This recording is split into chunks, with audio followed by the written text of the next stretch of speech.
మిగతా అప్డేట్స్ చూద్దాం. మెట్రో రైలుతో హైదరాబాద్ రూపురేఖలు మారిపోతున్నాయి. అభివృద్ధికి కొత్త బాటలు పడుతున్నాయి.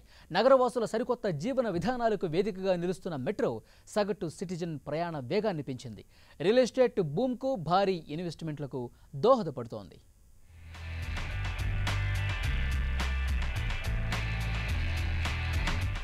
ప్రయాణికుల ఆదరణ చూరగొంటున్న మెట్రో రైలు హైదరాబాద్ అభివృద్ధిలో తనదైన మార్కును చూపిస్తోంది.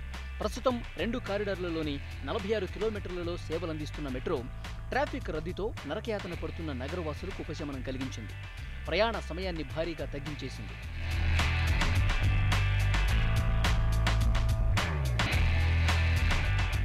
మియాపూర్ నుంచి నాగోల్ చేరుకోవాలంటే గతంలో దాదాపు 2 గంటల సమయం పట్టేది. మెట్రో రాకతో అది 50 నిమిషాలకు తగ్గిపోయింది. అందుకే మెట్రో రూట్లలోని ప్రాంతాల్లో నివాసం ఏర్పరచుకునేందుకు ఆసక్తి చూపిస్తున్నారు సిటీ జనం. అందుకే మెట్రో మార్గాల్లో ఆస్తుల అమ్మకాలు కొనుగోళ్లు జోరందుకున్నాయి.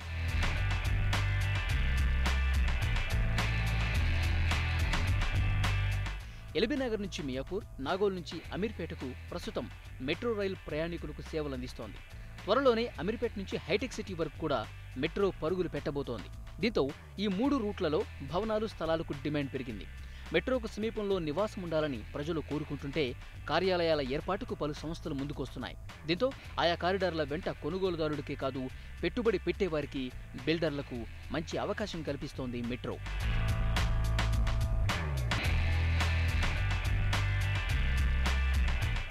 నగర శివారు ప్రాంతాలకు కూడా మెట్రో అందుబాటులో ఉండటంతో మియాపూర్ సమీపంలోని మదీనాగూడ, చందానగర్, బీరంగూడ, బిఎన్ రెడ్డి నగర్తో పాటు వనస్థలిపురంలో నివసించేందుకు ఐటీ పీపుల్ ఆసక్తి చూపిస్తున్నారు.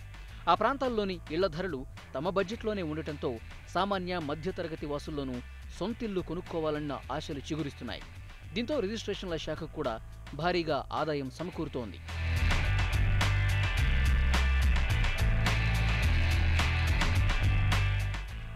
ఫైనాన్షియల్ డిస్ట్రిక్ట్ పరిధిలోని ఐటీ ఏరియాల్లోనూ మెట్రో రాకతో భారీగా డిమాండ్ పెరుగుతోంది. గత ఏడాది కాలంగా నిర్మాణాలు ఊపందుకున్నాయి. భవిష్యత్తులో ఇది మరింత పెరిగే అవకాశం ఉందని రియల్ ఎస్టేట్ వర్గాలు ఆశాభావం వ్యక్తం చేస్తున్నాయి. తెలంగాణ ప్రభుత్వం తీసుకుంటున్న నిర్దిష్ట లక్ష్యాలు కూడా రియల్ ఎస్టేట్కు కలిసొచ్చాయని చెబుతున్నాయి.